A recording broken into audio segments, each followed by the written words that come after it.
Your host, former Washington right-wing activist, international living, banking and asset protection author and expert, and American patriot in exile, David Finzer. This is David Finzer broadcasting for the next 2 hours from the Gibraltar of the Balkans, the historic city of Novi Sad along the banks of the beautiful Danube River, here in Serbia on my 5,233rd day of voluntary exile in protest from an ever less free America. Now, today's program has been pre-recorded because today is my Slava Day in Serbia. Slava Day is the feast day of the family patron saint. My patron saint is Saint Joseph of Arimathea. For those of you who remember the New Testament story, Saint Joseph of Arimathea was the one who provided the tomb in which Jesus' body was laid for the 2 nights that he was in the tomb. Now, for me, more importantly, when I picked my Slava, because I didn't have one, because I'm a convert to Orthodoxy, I chose him for some other reasons. He's tied in with the Grail legend. He was a tin merchant. He was a Christian businessman, and he traveled to Britain, where he's known as St. Joseph of Glastonbury for planting the Glastonbury thorn bush, which, according to the legend, was our Lord's staff, Christ's staff, that when he planted in the ground in England, it grew and blossomed, and to this day the Glastonbury thorn bush only blossoms at Christmas. So, because it's my Slava Day, while this is being broadcast, I will be celebrating my patron saint's day with a blessing of the house and the Slava Day by the priest, and then a party. So you can't comment on this show directly while we're on the air, but we'll be back with normal programming tomorrow. In the meantime, remember to check out our Facebook and YouTube pages at Truth and Lies Radio Show. Well, the big news, of course, is the vice presidential running mate, but I'm not going to talk about that right away. A lot of people are going to talk about it. We're going to talk about it for a long time, so it doesn't matter. I want to just mention what we heard on the news. 6 more Americans dead in what they call blue on green killings. 6 more people have died by the hands of officials of the security forces of Afghanistan, the very people we are supposed to be helping. How many more Americans have to die before the American empire realizes it cannot conquer Afghanistan any more than the Russian Empire did or the British Empire did? It's a shame. I feel for the families of those. May God have mercy on their soul, and may God judge and reward those who have murdered them. Now to the top of the news. Mitt Romney has chosen Paul Ryan as his vice presidential running mate. He did so Saturday in a typically Washington-style, political style brouhaha. He did it on the retired battleship USS Wisconsin, which is named for Ryan's home state. And of course, all kinds of great things are said about him. His leadership begins with character and values. Paul Ryan works in Washington, but his roots remain in Janesville, Wisconsin, Romney said. Well, if that's true, and everybody's all excited, and conservatives are all excited about it, I'm not excited in the least. I looked at the facts. He's 42, and he's spent nearly half of his life in Washington. Yes, he's become an intellectual leader of the Republican Party. So what? There are other people who've been intellectual leaders of the Republican Party I didn't like very much over the years. Herbert Hoover was a leader of the Republican Party. Everett Dirksen was a leader of the Republican Party. There were a lot of unnamed people who were leaders of the Republican Party. Some of them were actually even intellectuals. That didn't mean they were good.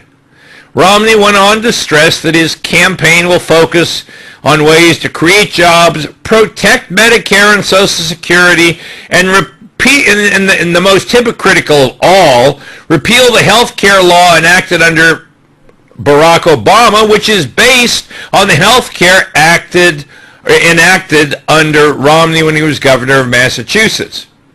Now, the announcement marked the end of this month-long agonizing, completely dramatized search by Romney for the perfect running mate to join him in facing Obama and the idiot Joe Biden in the November 6th election. Now, people are saying his choice of a running mate is a bold one and comes after polls this week showed him falling slightly behind Obama in what is still a close race in a campaign that's largely focused on the weak economy. Ryan's confirmation was immediately greeted by conservatives. I don't know that by all the conservatives. I think there have to be some conservatives like me who are on the libertarian side of conservatism who don't greet it that well. Fox News contributor Dick Morris said he has a staggering intellect, which would put him in stark contrast to Biden. Now here's the real kicker. Dick Morris, who worked for Bill Clinton, goes on to say he is one of the most truthful politicians there is. This guy says what he thinks and he doesn't lie, he doesn't prevaricate.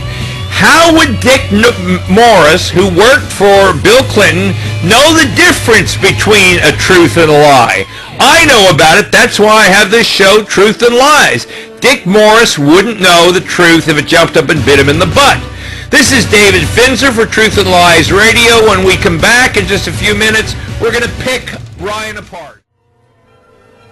This is David Finzer for Truth and Lies Radio. I have to apologize. I got so worked up from the news over that blue-on-green violence that I forgot to the FATCA Tax-Mageddon countdown, so we'll do it now.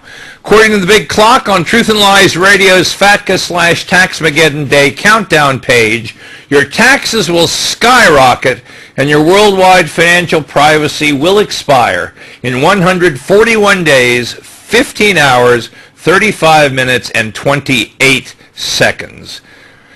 Now, I said just before the break we were going to pick apart Paul Ryan, and that's what we're going to do. Newsmax, which is one of the online newspapers I like a lot, had a whole lot of articles dedicated to Paul Ryan and how he could be the bridge across the GOP spectrum, with which I respectfully disagree. I think there's whole segments of the GOP base that he is not going to bring any appeal to. But let's just go along with their comments, at least for a start, with my modest interjections. Even before Wisconsin sent Paul Ryan to Congress, he was meticulously carving out a path that seemed to point only upward. Well, he starts out right there by getting my attention, because I learned in Washington that the people that were most dangerous were those who were highly intelligent, highly effective, highly qualified, and then highly ambitious, and then I wonder about their moral character. Since he spent almost all of his adult life in Washington, he must be terminally infected with Potomac fever. Now he's trying to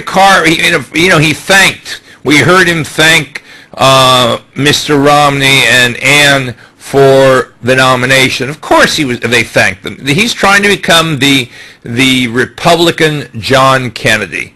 And he's been working on this for a long time. As a young Capitol Hill staffer, he impressed Republican lawmakers with his hustle and his intellectual curiosity. He blended in quickly with an elite, notice that word, crop of conservative thinkers. Yeah, the neocons. By his 30s, he was a congressman on his way to becoming a GOP brand name with his push-the-edge budget proposals. Ryan's climb reached new heights when he became the de facto vice presidential nominee of the Republican Party. Of course, that doesn't happen until the coronation in Tampa a little bit later this summer. And again, you have to understand what a vice presidential nomination means and what all of his background means. It means nothing. One vice president referred to the office of vice president as being worth about as much as a warm bucket of spit. Mr. Romney can use him during the campaign and then not even admit him to cabinet meetings. When Harry S. Truman ascended to the presidency at the death of Franklin Roosevelt, he didn't even know that America was developing and had the atom bomb. It was kept a secret from him. I'm sure Obama doesn't tell Biden anything, as Biden can't keep his damn mouth shut. So regardless, Paul Ryan could be a saint. He could be a living saint. He could be the Republican incarnation of Mother Teresa, and it wouldn't matter a damn because inside the Romney administration, unless Romney chooses to let him do so.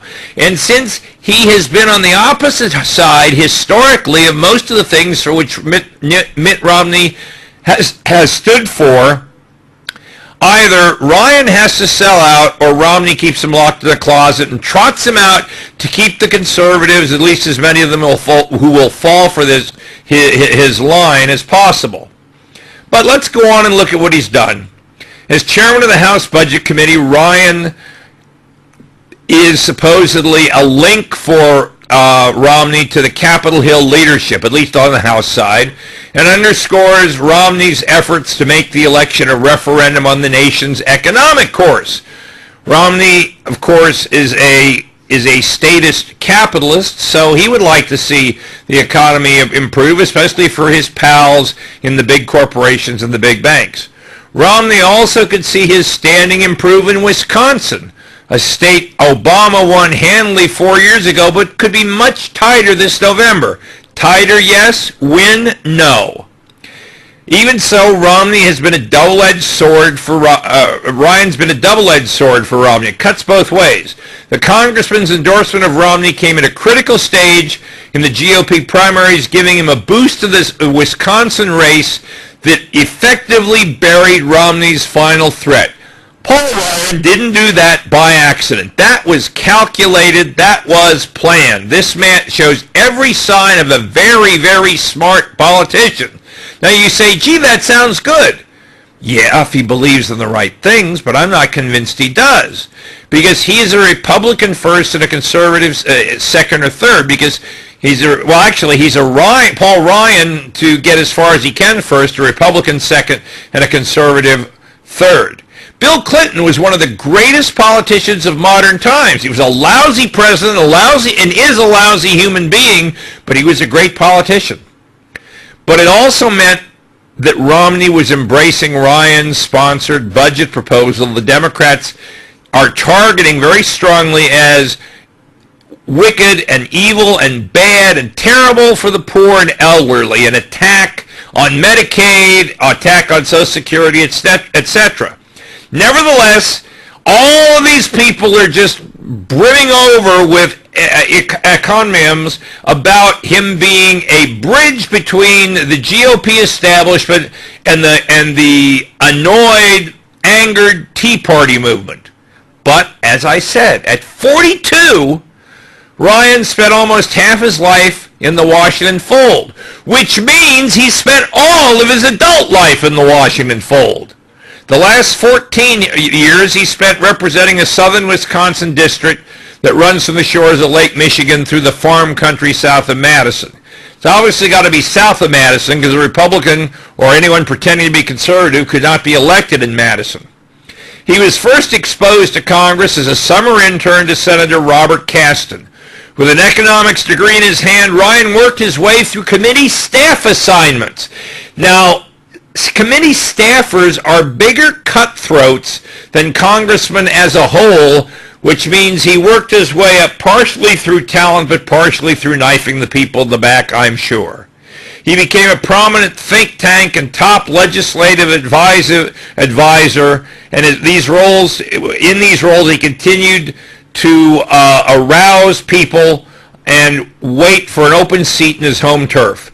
He leveraged Washington connections, his local ties forged through the family construction business, and the backing of anti-abortion groups to his initially surprising comfortable victory for Congress. As a 28-year-old, Ryan entered Congress, allegedly brimming with idealistic views about forcing government to become leaner and less intrusive, principles he thought even fellow Republicans were abandoning too readily. But remember, he'd already spent 7 or 8 years being brainwashed and contracting Potomac fever. He became part of the establishment. Quote from Ryan, from a book he wrote in 2010, or at least written under his name: "One of the first lessons I learned, even if you come to Congress believing in limited government and fiscal prudence, once you get here, you're bombarded with pressure to violate your conscience and your commitment to help secure the people's natural right to equal opportunity." Well, as we'll find out further on, he certainly did violate his conscience, at least regarding limited government. Critics question Ryan's own consistency.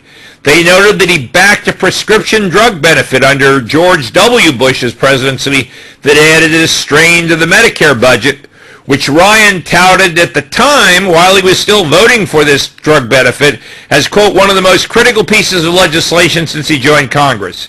He said in a June interview with the AP that he, quote, took a defensive vote to ward off a more expensive Senate version. He could have just voted no. More recently, Ryan served on a bipartisan presidential debt commission, but he had problems with its report because a tax increase was on the menu of options. He's also a disciple and past aide to the late Representative Jack Kemp, who was once a GOP vice presidential nominee himself, who promoted tax cuts as a central tenet for economic growth, but was weak as water. He was a former football player who could never be depended upon by the conservative movement for anything that really was radical, that really was important, that cut right to the heart of the problem. But Jack Kemp made a good presentation, so people loved him, at least until they got to know him. So this doesn't cut any water with me. It has not enhanced his credentials with me one bit. This is David Finzer of Truth and Lies Radio. When we come back, I'm going to continue to beat this horse to death. This is David Finzer, and we're continuing to beat the horse dead about Paul Ryan being the savior of the Republican Party and bridging the gap with the party's base.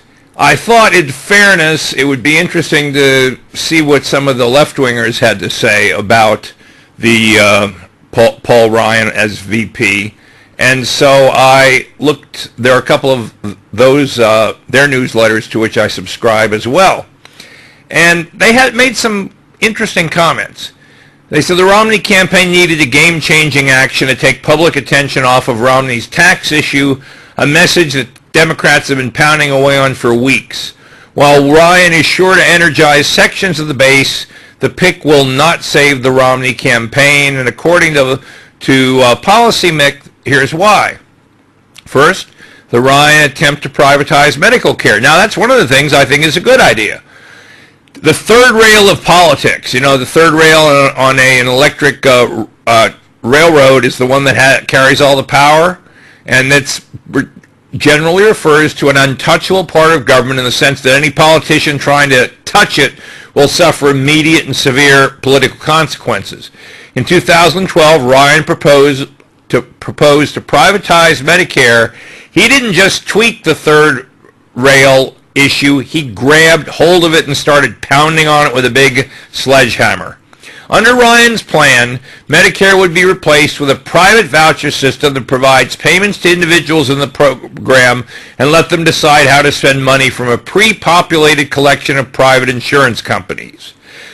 Ryan's been pilloried for the proposal by the left, with several left-wing think tanks arguing the rate of inflation would quickly outpace the government payments, making the out-of-pocket costs substantially higher for seniors using the program. Which, of course, is true. As the Fed continues to print money, as government continues to go deeper into debt, the dollar will continue to devalue. So then you're just going to have a new federal program, this private voucher program, which is not a private voucher program at all. It's just another way for government to pay for health care out of tax money, and it's going to keep on rising. Republican officials have been schizophrenic on the plan at best. After initially grabbing hold of it with both hands, there was a backlash from senior citizen lobbying efforts, and the Alliance for Retired Americans, the American Association of Retired Persons, caused many Republicans, including Mr. Romney himself, to distance themselves from Ryan's budget plan. While Ryan generally has a terrible rating among senior citizen organizations, he calls the AARP a left-leaning pressure group. That he's right about. The Romney campaign will have its hands full trying to maintain its most important demographic. Expect campaign Ryan to distance himself from Congressman Ryan on questions of entitlement reform in a hurry, or his time in the spotlight will be short-lived. Ryan's voting record, number 2, will alienate moderates. No, it's going to alienate libertarians even more. From his voting record, Ryan is in favor of a federal ban on same-sex marriage. The federal government has no right to be involved in the marriage issue at all. That is a state issue. What Ryan should be in favor of is a federal ban withdrawing the appellate jurisdiction of the federal courts on those issues. He voted in favor of the Patriot Act, which he could not have possibly read as quickly as it passed, and that was an act of treason and tyranny by George W. Bush and the so-called conservatives, which completely violates the Constitution. He opposes any civil oversight on surveillance, so that's great, just looking at everybody. And he supports warrantless wiretaps. Great. So, in other words, he's one more big brother politician under the guise of being a conservative and under the guise of defending America from Islamist terrorism. He opposes stem cell research. He opposes funding for renewable energy, which is basically green gas. That's what renewable energy is. And you know what kind of gas it is. It's the kind that you get after you've eaten too much and it comes out the back end. He opposes a federal Fair Pay for Women Act. That's good. He favors an absolute ban on abortion, including in cases of rape. Now, the pro-lifers will like that. They'll pick up some pro-life votes from that. But again, this is an issue that belongs in the states, not in the federal government. So, you know, this doesn't really impress me terribly. He opposes regulation of greenhouse gases and opposes preserving habitats for endangered species and allowing the government to list new endangered species. Now, I'm not a big fan of the eco-Nazis, but we have national parks. It would be nice to protect a few of the things. Now, I wouldn't mind if the mosquitoes and a few things like that became endangered species. But, you know, generally, those are votes he's not going to get anyway. But he will pick up some votes from the religious right. He's going to lose a lot of votes on the libertarian right, because there is a libertarian alternative, about which I'll talk about in a few minutes. Most importantly, the vice president's primary job, other than his constitutional job, which is to preside over the Senate, but his primary job in the campaign is to deliver votes, to deliver swing states. John Kennedy didn't defeat Nixon in '60 because he was a better candidate or because he was young, charming, and likable like Paul Ryan. Kennedy won the presidency in 1960 only because he picked Lyndon Johnson as vice president, and Johnson delivered through crooked voting Texas, Louisiana, and Georgia for Kennedy, a swing that propelled John Kennedy over the top. Ryan's only potential offering is delivering Wisconsin's 10 electoral votes, which is a pittance compared to what Marco Rubio might have delivered. Florida's 29 important votes, and Florida is an important state.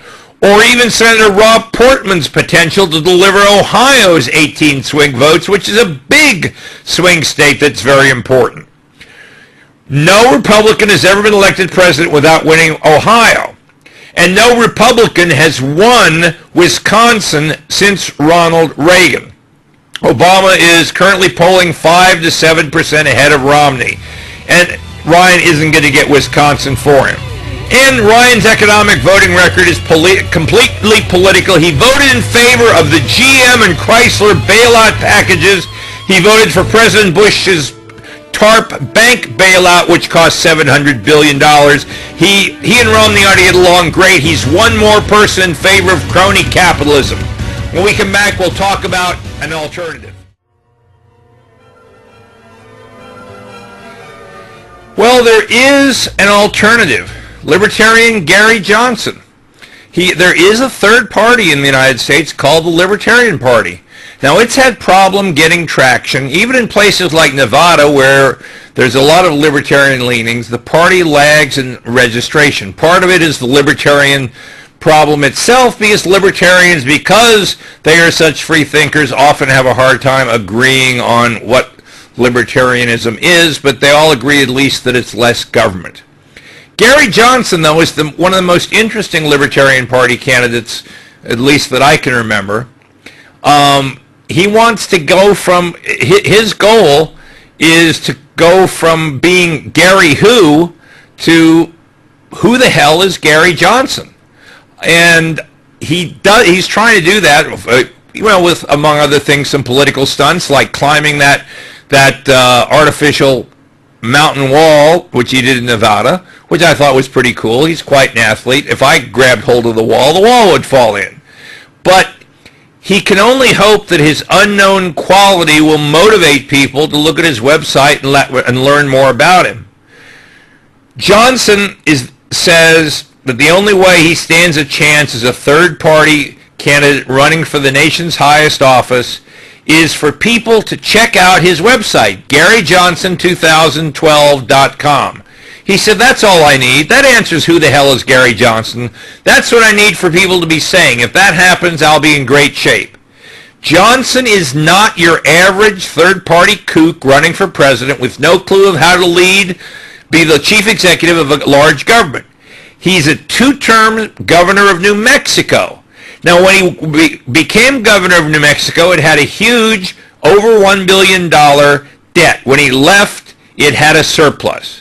It gives him credibility when he says, I have more executive government experience than the other two candidates, Obama and Mitt Romney combined. Johnson's also an entrepreneur who grew a one-man handyman business in Albuquerque into New Mexico's largest construction employer with more than 1,000 employees. Now compare that to Paul Ryan, who's never had a real job. He's worked in government all the way since university. Admittedly, Gary Johnson has a very tiny shot at winning the election, but history's shown that third-party candidates can turn an election upside down, and they can have effect on the two big parties that have everything legally locked up.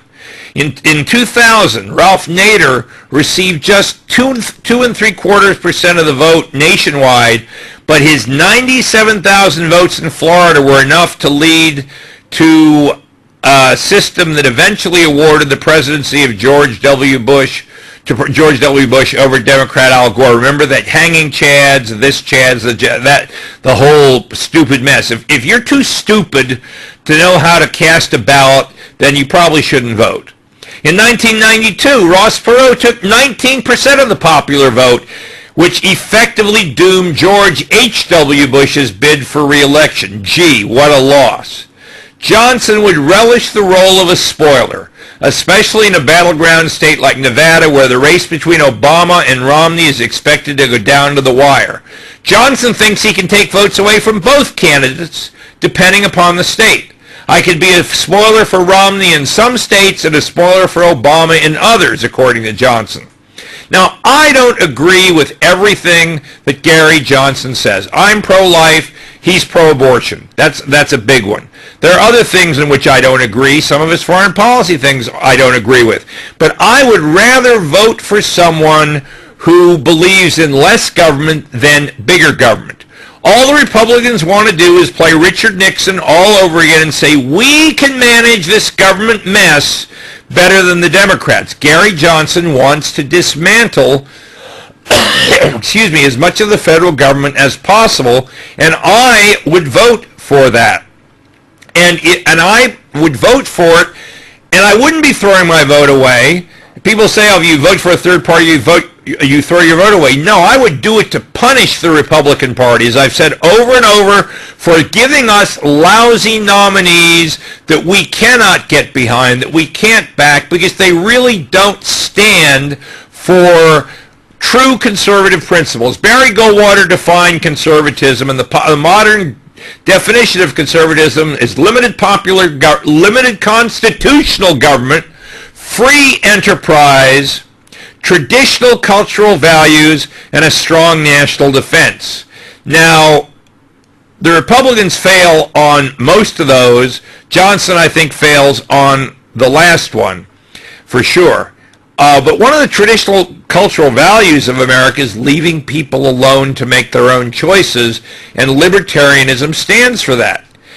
Since the U.S. economy is going to fall apart in the next 4 years, I would rather see the Obama and the Democrats get blamed for that, because if Romney is president when that happens, the only party we have a chance of getting to nominate a conservative or a libertarian, the Republican Party, is going to take a hit that will keep it out of office for at least 2 more terms, maybe 3, and I don't think America as we know it will even be around after that. The most important thing is to take control of both houses of Congress, and like I said, start the campaign to defund things. Don't worry about passing legislation. Worry about refusing to fund federal programs that the Republicans don't like. Stop playing Washington politics and start representing the people. If you take away the funding, you don't need Obama's consent for a refusal to act. To repeal a law that you don't like, it takes consent of both houses of Congress and the presidential signature, or 2/3 of both houses of Congress, which the Republicans or conservatives don't have. But by simply refusing to fund, which can be done by the Republican conservatives just controlling one house, which they already do, you start causing programs to crash. You start forbidding the government for spending money for certain things. The Democrats did this to Ronald Reagan. I think it was the Clark Amendment, which forbade the funding of Jonas Savimbi's anti-communist liberation movement in Angola. And so Ronald Reagan wasn't allowed to use any federal funds to support him. At that time, the Saudis were much more moderate, and so he got the Saudi king to send money to Savimbi, which helped the cause from that perspective.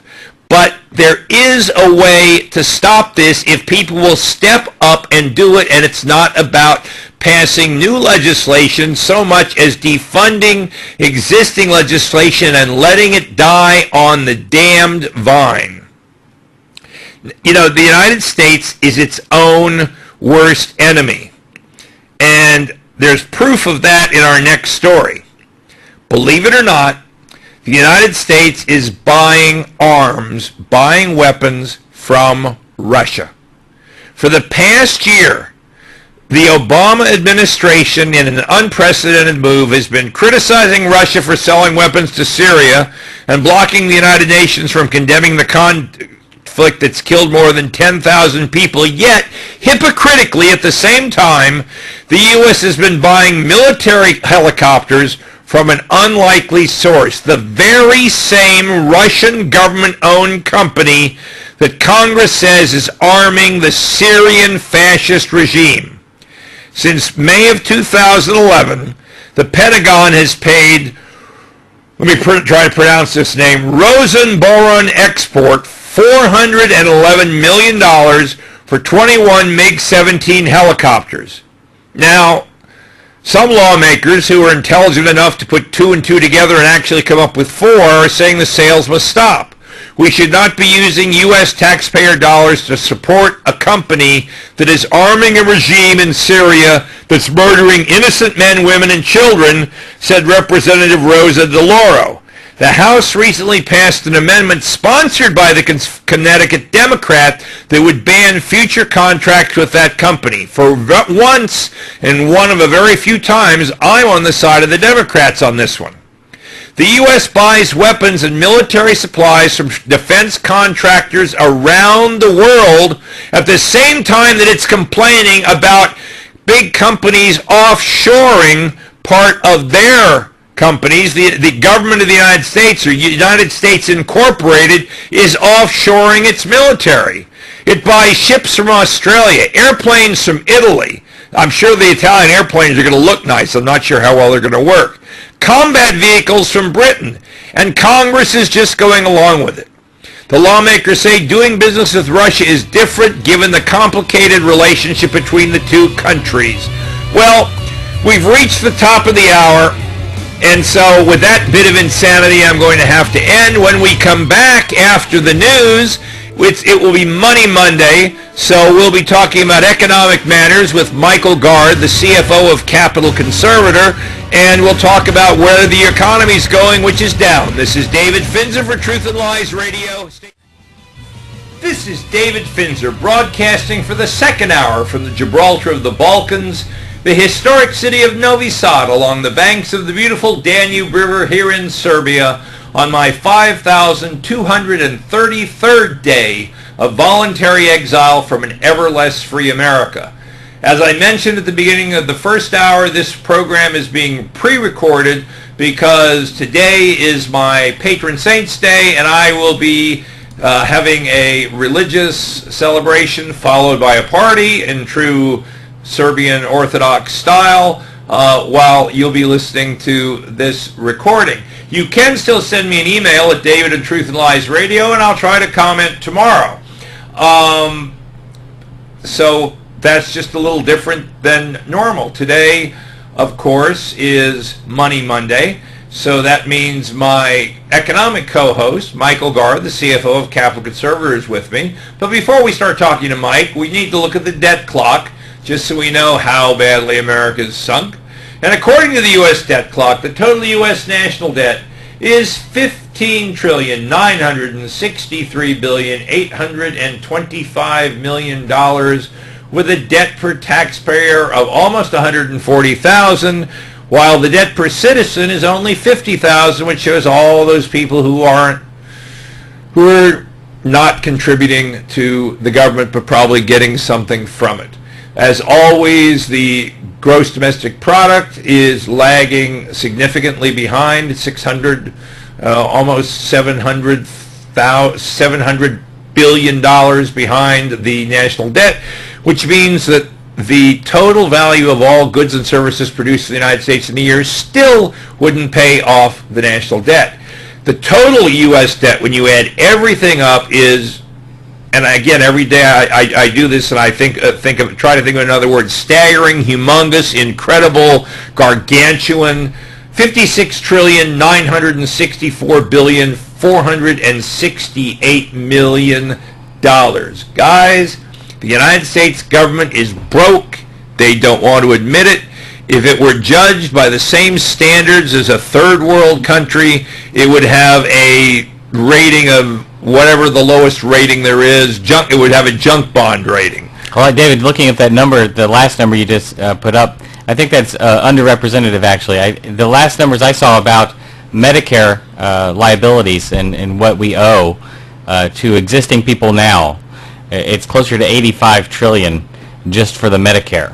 Okay, so we're talking about 6 times the GDP. Yeah, the actual number is probably over $100 trillion. It's unbelievable. So America is broke. It's writing bad checks. Yeah, that's one of those things. It's like if you made $40,000 a year and you owed $4 million or $40 million, it really doesn't matter. You're not paying back either number, and there's no way that this can ever be paid off. And nobody who's in power, who's in Washington or New York, who's in a position of power, even remotely thinks it's possible. Okay, well, that's because it's not. Exactly. Yeah. So I mean, if they're giving lip service about how they need to balance the budget or we need to get these, they're lying to you because that's not their goal. Well, their goal is to monetize the debt, I think. Well, that's what they're doing. That's one of the things we're going to be talking about today. Okay. Sure. So since we should go, I guess, right into that. Sure. Okay. The Fed says the Fed should buy as many bonds as necessary, according to a top Federal Reserve official, the Boston Federal Fed Bank President Eric Rosengren. A top Federal Reserve official said on Tuesday the Federal Reserve should launch another bond buying program of whatever size and whatever duration is necessary to get the economy back on its feet. We're going to spend ourselves right into even greater bankruptcy, signaling support for some U.S. policymakers for aggressive steps to boost the lagging recovery. Boston Fed Bank President Eric Rosengren, I said it wrong the first time, who cares, said in interviews with the New York Times and CNBC that the Fed should start buying Treasury and mortgage-backed securities and continue to do so until the economy was back to full strength. They did so well in the past doing that, Mike. Your mess up with the name reminds me of Chevy Chase in Fletch when he was at the hospital and he was disguising himself as a doctor, and he said, "Yes, my name is Dr. Rosen, because the doctor had Rosenthal's, Rosenbergs, I mean, all kinds of Rosengrens. This is ridiculous. All right, I want you to think about where we were just 5 years ago and where we are today with what the Fed does, right? So in the old days, the Fed had two tools in their toolbox, right? They could lower the discount rate, or they could raise or lower the reserve requirements at the banks. That was monetary policy, distinctly different from the fiscal policy that we found in Washington, where they would decide tax policy and things like that.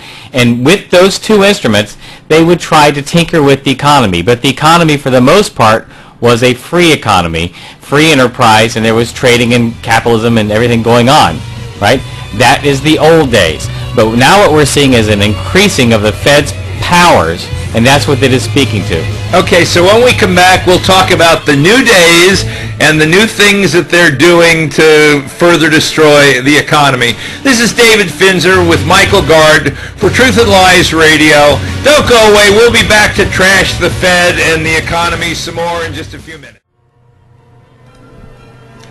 This is David Finzer, and I'm here on Money Monday with Michael Gard, the CFO of Capital Conservator Group, and he is our economic guru, my economic co-host. We were talking about how the Fed is saying buy more Treasury and mortgage-backed securities, which to me is roughly analogous to in the Middle Ages when you were sick, they would bleed you to get the sickness out of you and kept on bleeding you until you either got well or died.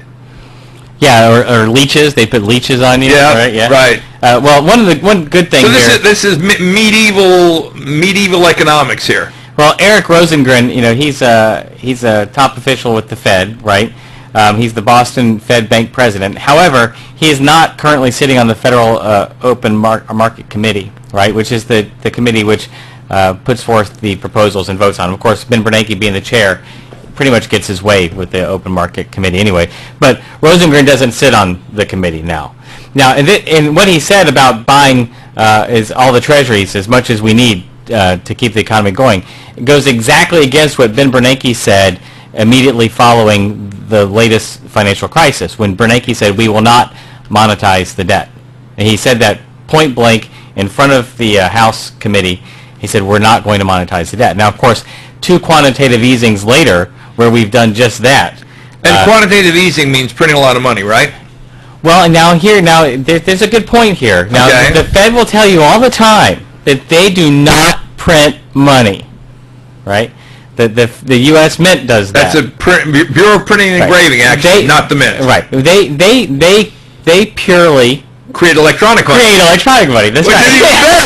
You can do it on your laptop, right? Much faster. So Ben Bernanke can sit at home on a Sunday afternoon and push a bunch of keys and make... Look, the cost of goods sold in making bills, dollar bills, you have all sorts of input costs. You have the paper, you have the ink, you have the machinery, the maintenance on the machinery, you have the workers to feed the paper through, right? You have to pay those. There's a lot of expenses in making money. But when you're just creating electronic money, sending to the banks, you just have to pay some dude $14 an hour who's sitting there and he says, all right, hit the X button. And he hits the X button and voila, Bank of America has $70 billion. So there is an any key. Or an every key, maybe. Yeah, something like that. Okay. So, basically, what we were saying before the break was that in days past, a long time ago, like 4 years, the only two tools the Fed had was to move the discount rate, which is the rate at which the banks can borrow money from the Federal Reserve, or they could change the reserve requirements that these banks would need to maintain at their institutions, right? With those two tools, they could manipulate, for lack of a better word, the amount of money in circulation at any given time, which could have an effect on everything, borrowing and lending, purchasing, inflation, what have you, right? And then Congress has the fiscal authority to change the tax rates, give you tax breaks for like your home mortgage, right, and things like that. You're a big multinational corporation. Right. So now what we're looking at, though, is since the financial crisis, and when they came in, and Henry Paulson and everybody said, the world's going to fall apart unless we do something now, and we had TARP and all this stuff. As part of this craziness, chaos, because of the fear, we've instilled the Fed, who could have been blamed, actually, for the financial crisis. Instead of lowering their responsibilities and powers, we have increased it about 100-fold. And since the financial crisis, the Fed is now giving money, lending money directly to industries. They are buying treasuries and bonds. They now have the authority to buy mortgage-backed securities directly to alleviate some of these banks. And we know how good those are. Right, they're not worth anything. And so the Fed's balance sheet is all out of whack now. Before, the balance sheet just had the Fed and the banks, right, and how much money they've lent to the banks, how much they're going to get back, and the government. That was pretty much it. You had very few players. Now you have a whole bunch of players. Their balance sheet is all out of whack, and most of their assets are worthless. But it doesn't matter because they can print as much money, right? Generate as much money as they need to make the balance sheet look okay. But now what he's talking about is going ahead and buying treasuries, as many as they want or need, in order to keep functioning. Well, this just means that the treasuries, who's going to buy these things? Because if the Fed is going to continue to buy the treasuries, the interest rates are going to be really, really low.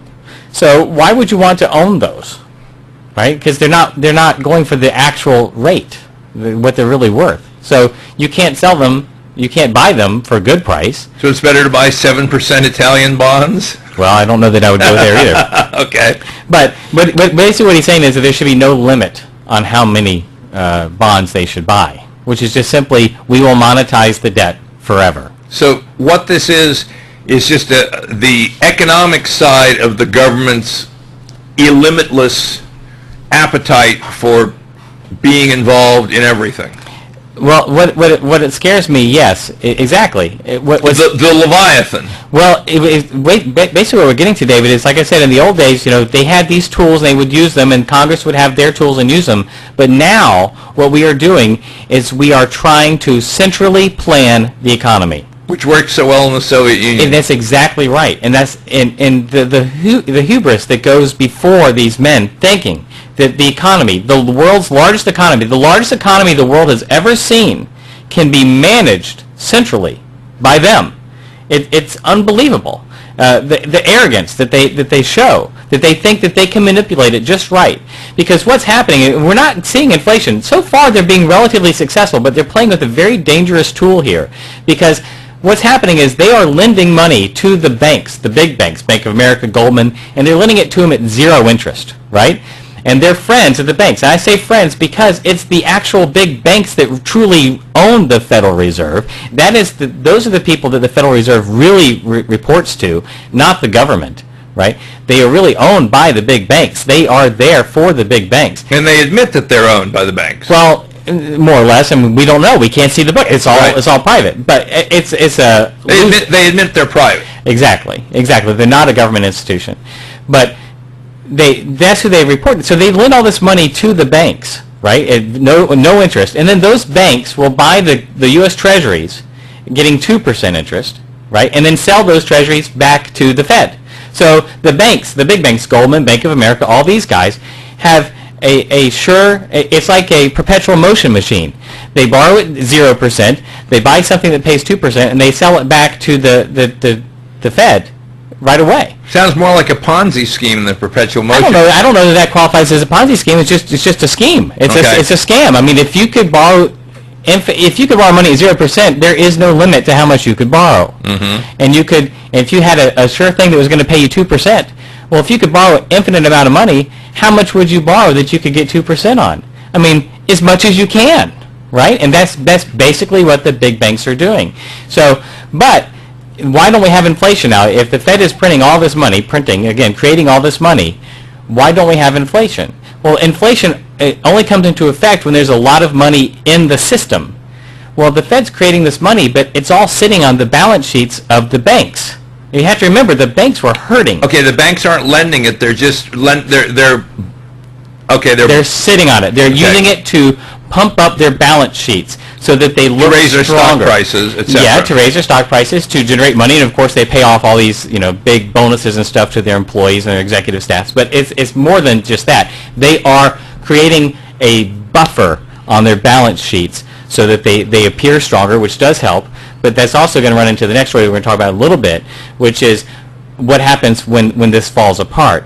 But basically, the Fed and the big banks are working together to ensure that we do not have runaway inflation, because the banks are complicit in this, because they're making money. Why would they want it to stop, right? They wouldn't. I equate it to this. Let's say you live next door to a bank that had a safe deposit box, all right, a big vault, right? And you had a secret entry into that vault, and you could go in there anytime and take some money out, and it would not go missing, right? Jewelry, whatever, because they hardly ever look, right?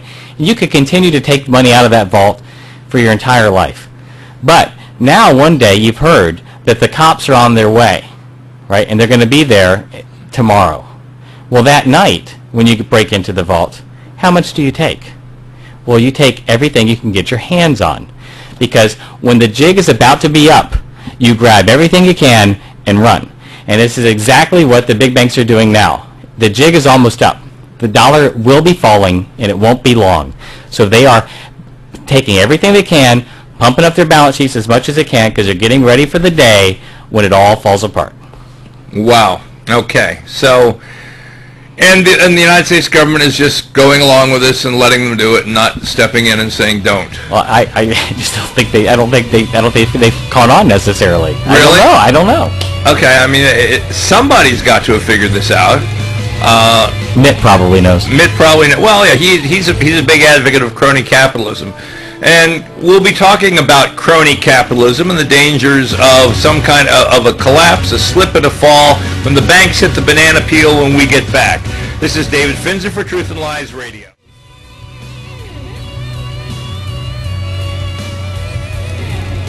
What's the three-letter word for collapse? F-E-D, the Fed. U.S. regulators directed 5 of the country's biggest banks, including Bank of America Corp. And Goldman Sachs Group, Inc., to develop plans for staving off collapse if they face serious problems, emphasizing that the banks could not count on government help. Ha ha ha ha ha ha ha. The 2-year-old program, which has been largely secret until now, is in addition to the, quote, living wills the banks crafted to help regulators dismantle them if they actually do fail. I bet there are golden parachutes built into those living wills, Mike. It shows how hard regulators are working to ensure that banks have plans for worst-case scenarios and can act rashly in times of distress, meaning save their own butts, I think. Well, this is really interesting. This goes back into what we were talking about before, which is if in the event of catastrophic failure to the economic system as it stands, and that's basically what these U.S. regulators are talking about. Let's say the system falls apart. How are these banks going to be able to survive? And they're telling the banks, look, what happened in 2008, 2009, we won't be there for you next time. There will be no TARP.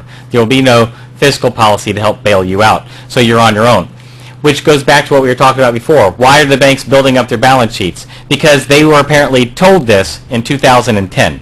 This report that came out was in May of 2010, urging all the 5 big banks, which include the 2 you mentioned, plus Citigroup, Morgan Stanley, and J.P. Morgan Chase, right? So those 5 big banks in May of 2010 were told that they needed to have their own recovery plans in the instant of catastrophic failure, right? So knowing that to be the case, these banks now, since that time, have realized they're on their own.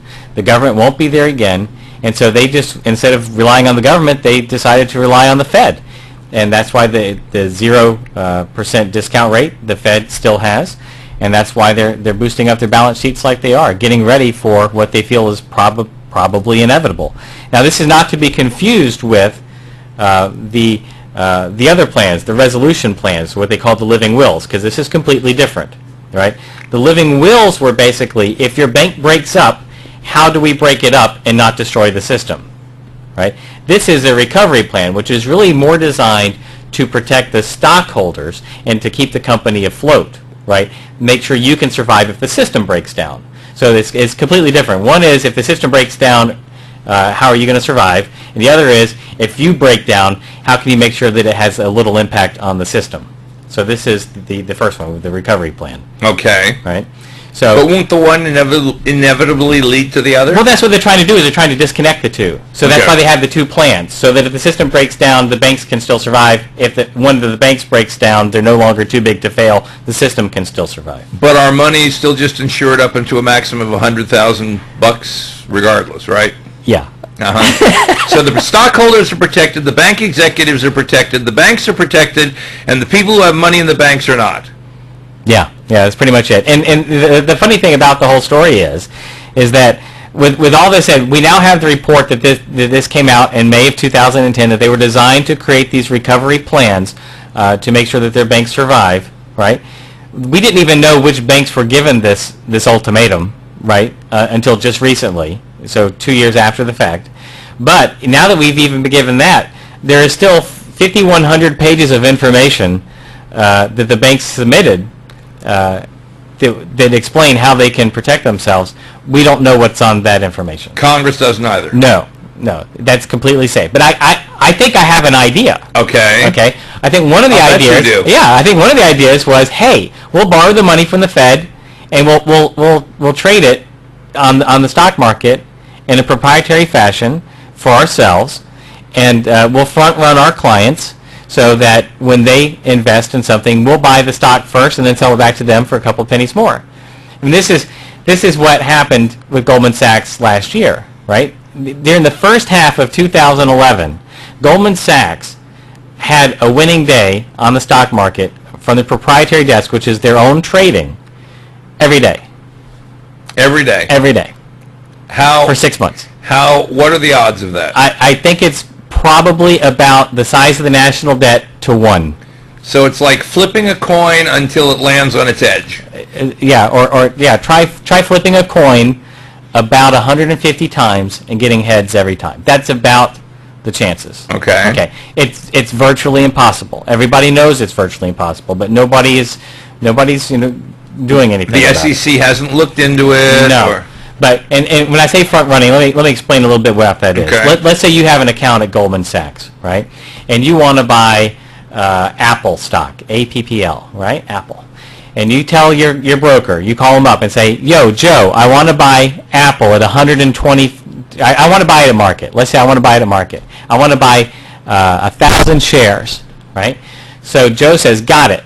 And as he's typing it in, the guy sitting next to him, Jim, buys 1,000 shares and then sells it right away to him. All right? So they bought it first and they sell it for a little bit more to you. That's front-running your customers. Now that's a bad example because Apple is very liquid and 1,000 goes back and forth, so quickly. But if you start thinking about big customers who might be buying 100,000 shares, that's going to affect the stock price. That kind of demand is going to push the stock price up, and they can jump in front of that. And then when they're selling it back, they're going to benefit from that demand. Now, working in conjunction with each other, they could manipulate the stock price then. Well, yeah, in effect, that's what they're doing. Okay. Right, because they're manipulating it by the end, by the time it gets to their customers. Now, the thing is with the stock market, I mean, the economy's not doing well, but why is the stock market doing great? Well, because of all this money that's available from the Fed. The big banks, these 5 guys we just mentioned, can borrow as much as they want, and they can put it into the stock market. Now, they could borrow 5 times the amount that's in the stock market now if they really wanted to, right? But that would be too obvious and weird, and they would never have a chance of getting back out because they'd push the stock prices so high, nobody would be buying, right? So they don't do that. They buy just enough to let it go up a little bit at a time. I heard as much as 1/3 of every trade on the stock market on any given day is from these 5 big banks. But if they wanted to, they could borrow lots of money and eventually own all the productive publicly traded companies in America. I suppose so. If you can print as much money as you want, that's certainly possible. Okay, so we're looking really at a statist corporatist capitalism. Centrally planned, running full blast. There you go. You know, I remember that how well the Soviet Union did. It was in the 1950s before it got back to the agricultural production it had under the czars. That's how well central planning works. We'll talk some more about the banks and their sleazy ways when we come back in just a few minutes. This is David Finzer for Truth and Lies Radio. We're here on Money Monday, a pre-recorded show with our economic guru, Michael Garr, the CFO of Capital Conservator, and we're talking about what happens if the big banks get taken off the life support system. Yeah. Yeah, that's what we're talking about, because the federal government has told them that they will not receive any more help from the taxpayers the next go-round, and they needed to submit their own recovery plans to the Fed and the FDIC in case there's a problem, and they need to make sure that they're solid enough to recover.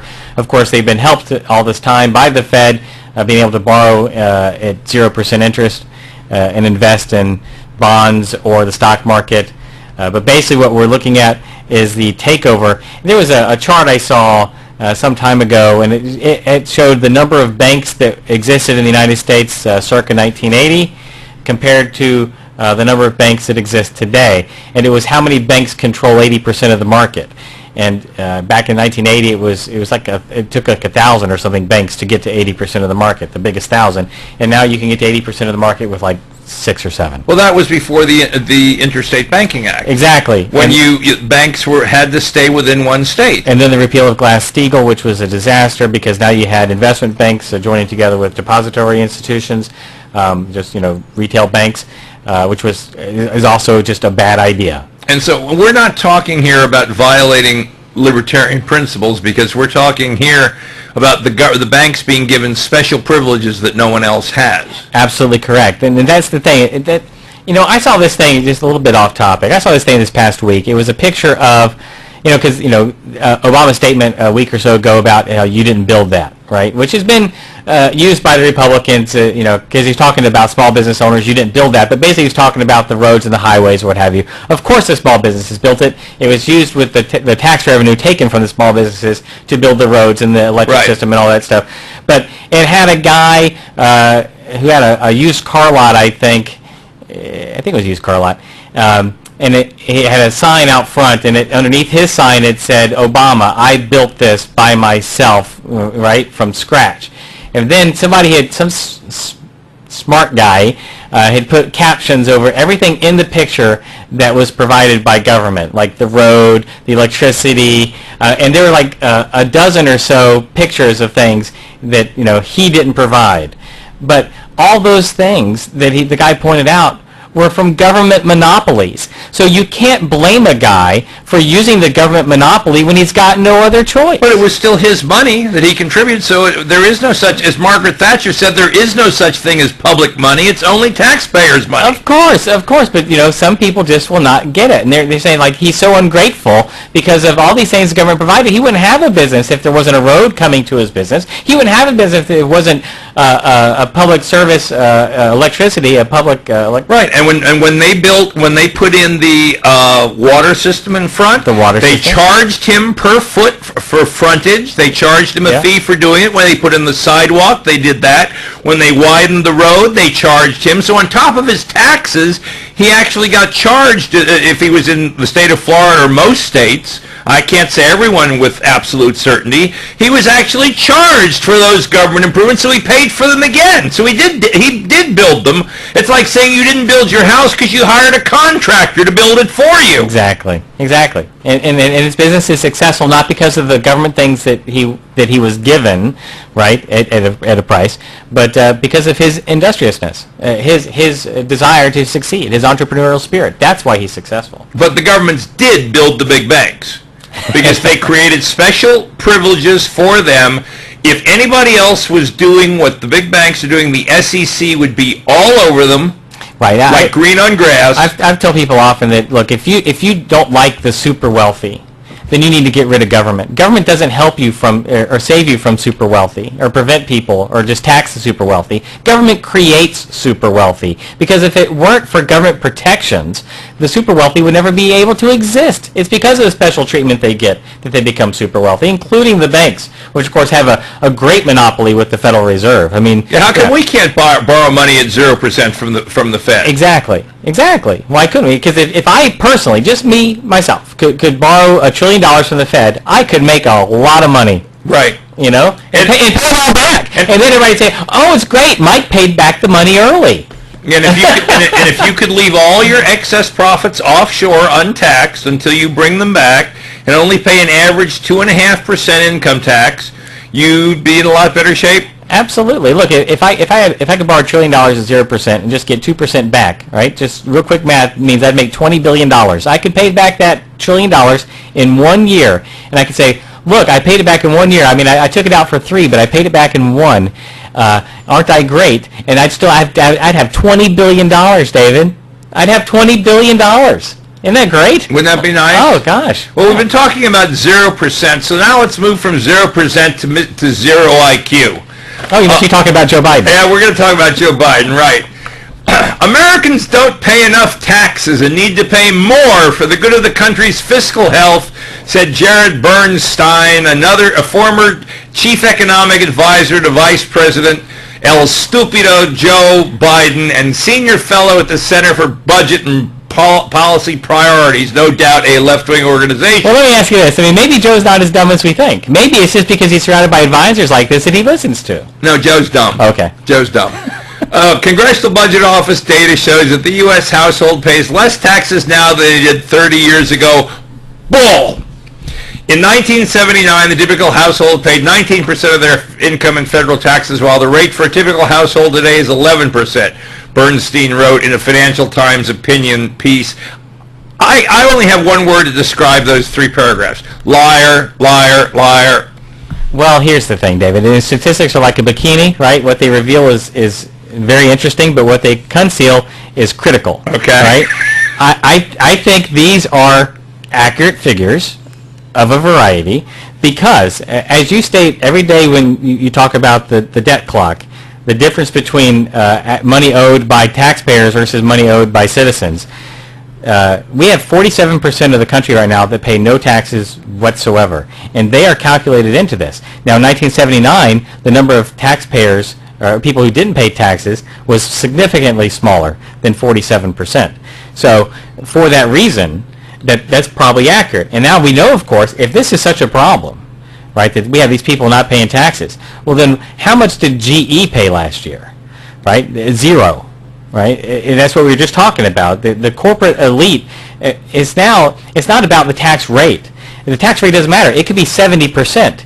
If you have enough connections, and because there's so much corruption in the system, if you have enough connections that can get the laws written to give you special exemptions or tax credits, what have you, like Solyndra or solar people, whatever, then it doesn't matter what the tax rate is. You'll pay 0. And if you're rich enough to have enough attorneys and accountants, you can have all kinds of offshore structures that will never be pierced by the federal government because the money will not be directly connected to you. Right. So the only people they can raise the taxes on efficiently would be the middle class, the upper middle class, right? People who earn salaries in small businesses. Exactly. So you're looking at people who are like director level or lower of major corporations who have a good salary, and you have people who are starting their own small business who would have a good salary if they didn't have to pay all the government crap. Well, I remember one of the banks, the chief executive got like a $3 million bonus for getting the federal money from the federal government to save it from bankruptcy. Yeah, that sounds right. I mean, that's... Well, I remember I had a friend in Florida who was declaring bankruptcy, and they went to an attorney, and they had to pay like $1,000 to file bankruptcy. He's like, if I had $1,000, I wouldn't be filing for bankruptcy. It's kind of a similar thing, you know. Well, the system's incredibly corrupt. There is an elite class, like I keep on saying, there is a new nobility, and they're all tied together. The politicians, the big banks, the big corporations at the top level control all the money, control the stock exchange, control the bank, control the government, and we're being made into serfs. Yeah, for those who've read Ayn Rand's Atlas Shrugged, it is if Jamie Taggarts of the world have taken over and now run the government, and they run all the corporations. And this is what she foresaw. I'm not as optimistic as she was that we could actually put an end to it, you know. It just seems like it's going to continue on like this until the system collapses. Maybe she was right. Maybe it will collapse. And then we can start afresh with a true free enterprise system, more libertarian principles, where once again the values of thriftiness and entrepreneurial spirit and a self-reliance. We have so many people now who are on the public dole in one way or another, and they just think they're entitled to it. You know, and it used to be we were all worked up about the welfare cheats. The biggest welfare cheats are all these people we've been talking about in the last hour. Jeffrey Immelt, thank you very much. Yes. Okay, so anyway, we've now reached the end of this segment, the end of another exciting show when we've been talking about all these bad guys.